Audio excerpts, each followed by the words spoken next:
আচ্ছা, ইংরাজিতে কথা বলা মানে কি? কেউ একজন তোকে প্রশ্ন করবে আর তুই উত্তর দিবি, প্রশ্ন করবে আর উত্তর দিবি, তার মানে তো কথোপকথন, কনভারসেশন হয় নাকি? এবার কনভারসেশন করতে গেলে, ইংরাজিতে কথা বলতে গেলে ভাই বিভিন্ন রকম ভাবে ইংরাজিতে প্রশ্ন করা যায়। কেউ ওয়াজ দিয়ে আসতে পারে, হ্যাভ দিয়ে আসতে পারে, হ্যাড দিয়ে আসতে পারে, হ্যাজ দিয়ে আসতে পারে, ওয়ার দিয়ে আসতে পারে।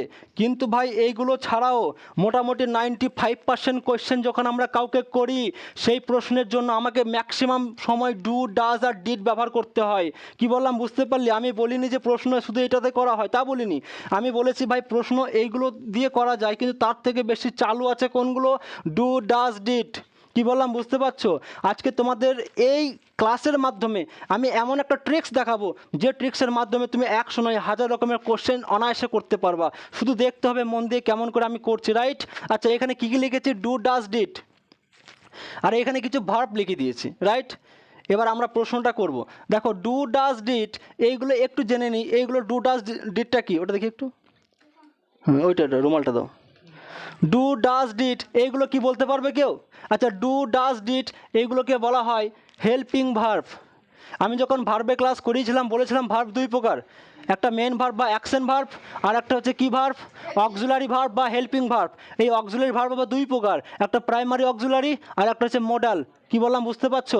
আগের দিন আমরা মডাল ক্লাস সম্পর্কে ক্লাসটা করিয়েছিলাম, যার জন্য তোমরা বলতে পারছো আমি পারি, আমি পারতাম, এটসেট্রা। কি বললাম বুঝতে পারছো? আজকে আমরা সেই ক্লাসটা করাবো 2 নম্বর পার্টটা। খুব ইম্পর্টেন্ট ক্লাস, ভালো করে মন দিয়ে দেখবা। Was, were, have, has, had, had ছাড়া 95% কোয়েশ্চেন আমরা যখন কাউকে করি তখন ডু, ডাজ আর ডিড ব্যবহার করি। এবার তোমাদের সামনে আমি ডু আর ডাজ আর ডিডের ব্যবহারটা একটু বলে দেবো, যে মন দিয়ে শুনতে পারবে সে পারবে বলতে, আর যে ভাই শুনবে না সে কিন্তু বলতে পারবে না। তাই মনটা এইদিকে ভালো করে দিতে হবে। দেখো, আমরা জানি টেন্স কয় প্রকার? 3 প্রকার। কি কি? প্রেজেন্ট টেন্স, পাস্ট টেন্স আর ফিউচার টেন্স, রাইট? এখন ফিউচারটাকে বাদ দাও, থাকলো কয় প্রকার? 2 প্রকার। কি কি? প্রেজেন্ট আর পাস্ট। আচ্ছা, প্রেজেন্ট টেন্স মানে হচ্ছে ডু আর ডাজ, এর গল্প আছে। আর পাস্ট টেন্স মানে কি বলেছি? শুধুমাত্র ডিডের গল্প আছে।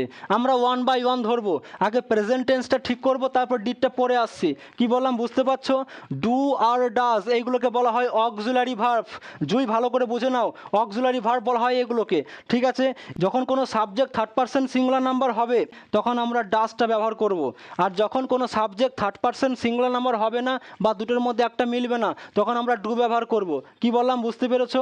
আচ্ছা, এবার দেখো, এখানে আমি একটা সাবজেক্ট লিখলাম হি। হি মানে সে, ছেলে হলে হি হয় আর ফেমিনাইন জেন্ডার হলে সি হয়। আচ্ছা, হিটা কোন পার্সন কে বলতে পারবা? Third person. কোন নাম্বার? Singular number. আমি বলেছিলাম থার্ড পার্সন সিঙ্গুলার নাম্বার হলে কোনটা বসবে? আর যদি থার্ড পার্সন সিঙ্গুলার নাম্বারের মধ্যে একটা না হয় তাহলে কি বসবে? ডু। আচ্ছা, যখন কোনো কোয়েশ্চেন করি তখন আমরা কীভাবে কোয়েশ্চেন করি? প্রথমে অক্সিলারি ভার্বটা আগে লাগাতে হয়। এবার মনে কর আমি বলছি ডু, এবার ধর আমি প্রশ্ন করছি আমি আমি কি হাঁটি? এটা তো প্রশ্ন একটা। আমি কি হাঁটি? আচ্ছা, আমি কি হাঁটি? মহাশয়, আমি কি হাঁটি? আচ্ছা, আমি কি হাঁটি ইন্টারোগেশন মার্ক আছে, তার মানে কি? কোন sentence? Interrogative sentence. Interrogative sentence মানে কি? আমি বলেছিলাম ইন্টারোগেটিভ সেন্টেন্স মানে কাস্তের নিচে বন্ধে থাকবে ভাই, পরিষ্কার কথা। কি বললাম বুঝতে পারছো? ইপসিতের দিকে তাকাও। আমি কি হাঁটি এটা প্রশ্নবোধক না ভাই অ্যাজার্টিভ সেন্টেন্স? প্রশ্নবোধক বাক্য। আচ্ছা, প্রশ্নবোধক বাক্য করতে গেলে আমাকে ডু বা ডাজটা ব্যবহার করতে হবে। আচ্ছা, এখানে সাবজেক্ট কে বলতে পারবে? আমি কি হাঁটি? আই।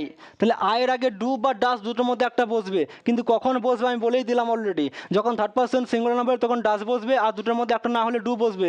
ভাই দেখ, এটা ডু বসার কথা, কারণ এটা ফার্স্ট পার্সন সিঙ্গুলার নাম্বার।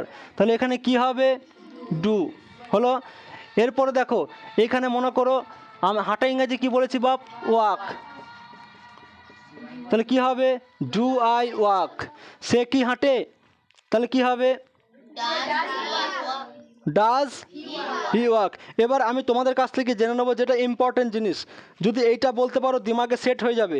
আচ্ছা বলো তো, ডু দিয়ে 3টে সাবজেক্ট বলবা, বসাবা, যেটা ডুটাই ব্যবহার হবে। কি বললাম বুঝতে পেরেছো? তাহলে প্রথমে 1 নম্বর বলো do I, 2 number do you, তারপর do, do we, do they, etcetera. Do they তো হবেই। আচ্ছা, কেন ডু দে হলো আর ডু আই হলো এগুলো সবাই বুঝতে পারছো তো? নির্ঝুম চুপচাপভাবে বসে থাকলে হবে না, জাগার দিন চলে এসছে আমাদেরকে জাগতে হবে। কি বললাম বুঝতে পারছো ভাই আমার? পশ্চিমবঙ্গের অনেক কোনায় কোনায় তোমাদের মতো চুপচাপ হয়েই বসে আছে, যার জন্য শিক্ষার এই অবস্থা। আমাদেরকে জাগতে হবে, আমাদেরকে শুনতে হবে, বুঝতে হবে, ইংরাজি বলতে হবে।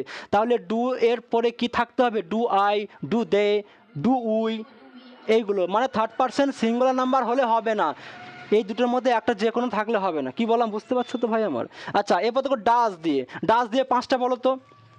Does Ram, does she, does he, তারপর ডাজ ইট, তারপর বলো আর কেউ? ডাজ, ডাজ দেখো ডাজের পরে তুমি যে কোনো নাম, does Ram, does Rahul, does Akash, does Badal, etcetera. তারপর ডাজের পরে তুমি কি ব্যবহার করতে পারো? Does it, does it, does, does she, এইগুলো। তার মানে কি থার্ড পারসন সিঙ্গুলার নাম্বার হতে হবে। কি বললাম বুঝতে পারছো? ডাজ দ্য হর্স হতেই পারে থার্ড পারসন সিঙ্গুলার নাম্বার। আচ্ছা, যদি বলি ঘোড়াগুলি, ডু দ্য হর্সেস, সেখানে কিন্তু ডাজ হবে না, কিন্তু ভুলে কিন্তু এটা বসাবে না, থার্ড পারসন প্লুরাল নাম্বার, কিন্তু সেই ক্ষেত্রে কি বসবে? ডু ব্যবহার হবে। কি বললাম বুঝতে পারছো? এখানে এমন কেউ আছো যে আমার কথা বুঝতে পারছো না? খুব সিম্পলভাবে বোঝাচ্ছি আমি, এখনও কিন্তু মেন টপিকে যাইনি। জাস্ট আমরা একটু মানে কি বলবো, যে সামনাসামনি মানে কি বলবো, চারদিকে ঘোরাঘুরি করছি, মেন কেন্দ্রবিন্দু বা কেন্দ্রস্থলে এখনও পৌঁছায়নি, রাইট? আচ্ছা, তো নিশ্চয়ই বুঝতে পেরেছো। আচ্ছা দেখো, প্রেজেন্ট টাইম হলে কি হবে? ডু আর ডাজ। এবার মনে করো রাম কি হাঁটে, কি হবে ইংরেজি? একসঙ্গে বলবি, রাম কি হাঁটে, রাম, রাম কি দৌড়ায়, রাম কি পড়ে, বাদল কি রান্না করে, সে কি পরিষ্কার করে, আমার মা কি ঝাড় দেয়, সে কি গাড়ি চালায়, আমি কি কথা বলি? গুড। তাহলে ভাই একটা কথা মনে রাখবি, ভার্বের কটা রূপ? তিনটে। কেন শীতকাল বলে কমে গেল নাকি? V1, V2, V3। কি বললাম বুঝতে পেরেছিস? মনে রাখবি ভাই, ডু বা ডাজ বা ডিড যাই হোক না কেন সবসময় V1 গুলোই বসে। কার V1? ভার্বের V1। কি বললাম বুঝতে পারলি? তাই এটাকে নিয়ে তো কনফিউজ হওয়ার দরকার নেই যে এখানে ওয়াক্ট বসবে না ওয়াক্ট বসবে এসব বলার দরকার নেই, শুধুমাত্র V1টা বসবে। কি বললাম বুঝতে পেরেছো? এরপর চলে আসছি ডিডের গল্প, রাইট? আচ্ছা, ডিড মানে কোন টেন্স? Past tense. মানে কোয়েশ্চেন তোমাকে যেগুলো বলেছি এটা বাংলাটাও অতীতকাল হয়ে যাবে। আমি কি জানতাম, সে কি খেয়েছিল, পাখিটিকে উড়েছিল, তখন ডিড হবে। একই নিয়ম, শুধুমাত্র এখানে V1টা একই থাকবে, শুধুমাত্র ডাজ আর এখানে আমার ঝামেলা কম। থার্ড পারসন সিঙ্গুলার নাম্বার হোক আর যে পার্সনই হবে হোক, শুধুমাত্র ডিডটাই ব্যবহার হবে। এবার বিরাট সোজা। তুমি কি জানতে? Did you know? Did you know? তুমি কি জানতে? মা কি রাঁধতেন? Did, did, did my mother cook? Did my mother cook, right? কি বলবো মা? Did my mother cook. বাবা কি লিখতেন? ডিড, বাবা কি লিখতেন? Did father right? ডিড, এবার যদি আমার বাবা, did my father right? Did my father right? কি বললাম বুঝতে পেরেছো? এবার দেখো ডিডের ঝামেলাটা একদম কিছু নেই। ঝামেলা আছে? ঝামেলা বলতে কিচ্ছু নেই। এবার ধরো তোমার যদি বলি যে তাহারা কি সাঁতার কাটতো?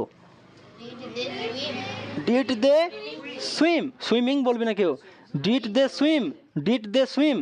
ব্যাপারটা বুঝতে পারছো এবার? তাহলে আমরা বিভিন্ন রকম কোয়েশ্চেন করতে পারবো। তো তোমার মনে যদি কোনো প্রশ্ন থাকে বর্তমান সময়কে নিয়ে বা হয়তো অতীতকালে কোনো সময়কে নিয়ে, তুমি করতে পারো, উই ক্যান আস্ক, তুমি করতে পারো, হ্যাঁ কি না? একটা নমুনা দেখাচ্ছি যে কোয়েশ্চেন করা সম্ভব কতটা, দেখো, শিখলে পারবে।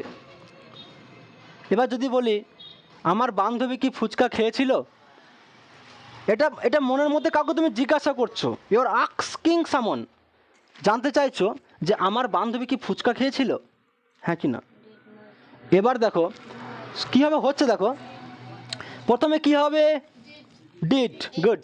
তারপরে সাবজেক্টকে My friend. My friend, did my friend, এটা অবজেক্ট, হ্যাঁ।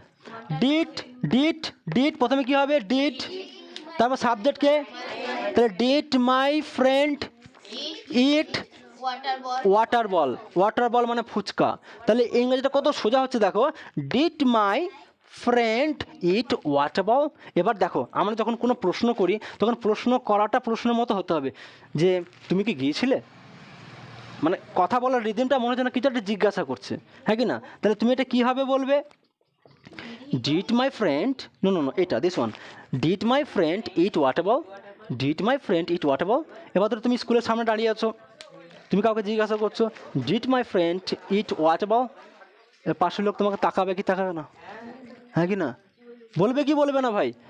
এবার তুমি যদি বলো, বুদ্ধি করে বলো তো দেখি, আমি প্রমাণ করে দেবো যে এইটা যদি শিখতে পারো তুমি যে কোনো কোয়েশ্চেন তুমি অনায়াসে করতে পারো, প্রমাণ করে দেবো আমি। আমি যদি বলি আমার বান্ধবী কি ফুচকা খায়, ইংরেজি কী হবে বলো ভাই? Does my friend eat water ball? আমার বান্ধবী কি ফুচকা খায়? আচ্ছা, আমার বান্ধবী কোন কোন person? Does my friend eat water ball? Yes, does my friend eat water ball, does present টেন্সে আছে। দেখো আমরা খুবই সূক্ষ্মভাবে আমরা গ্রামারটা বোঝানোর চেষ্টা করছি তোমাদের সামনে। আমার মনে হয়, আই হোপ, যে এই গ্রামারগুলো যে কেউ বুঝতে পারবে, মানে এই স্পোকেন ইংলিশের রুলগুলো কী বললাম বুঝতে পারছো? এগুলো তুমি পাঠ্যপুস্তকে পাবে না, এটা স্পোকেন ইংলিশের এক্সট্রা ক্লাস, শুধুমাত্র তোমাদের জন্য উপস্থাপন করা হয়েছে। কী বললাম বুঝতে পারছো? তাই ক্লাসগুলো ভালো করে মন দিয়ে দেখো, হাজার রকম কোশ্চেন, তুমি সাইকেল চালাতে চালাতে বাড়ি যাবে তো, যদি নানা রকম প্রশ্ন তোমার মনের মধ্যে আসে তাহলে তুমি ইংরাজিটা একটু ট্রান্সলেশন করতে পারবা, যদি সমস্যা হয় আমাকে নেক্সট দিন এসে বলবা। কী বললাম বুঝতে পারছো? তো আজকের ক্লাসটা ডু আর ডাজ আর ডিড দিয়ে প্রশ্ন করলাম, হ্যাঁ। তো সবাই নিশ্চয়ই আশা করি বুঝে গেছো। আমরা যদি পাট পাট করে এগুলো শিখে নিই তাহলে একদিন আমরা ইংরেজিতে কথা বলতে পারবো কি পারবো না ভাই? নিশ্চয়ই পারবো, হ্যাঁ কি না? এই আত্মবিশ্বাস রাখতে হবে। আর কথা আমি বেশি দীর্ঘায়িত করলাম না, কারণ সময় খুবই কম, আমাদেরকে আরও এক্সট্রা ক্লাস নিতে হবে। তো আপাতত এটা কপি করে নাও, কী বললাম বুঝতে পারছো? আর সবাই ভালো থাকো, নতুন করে ক্লাস করার জন্য আবার প্রতিদিন একই টাইমে চলে আসো। সো থ্যাংক ইউ তোমাদেরকেও যারা দূর দূরান্ত থেকে দেখছো। আর চ্যানেল নতুন হলে চ্যানেলটা পাশে থাকা বেল আইকনটা একটু হিট করে দাও, যাতে আরও তুমি নানা রকম ভিডিওস পেতে পারো। সো আপাতত আজকে এইটুকুই, হ্যাভ আ গুড ডে।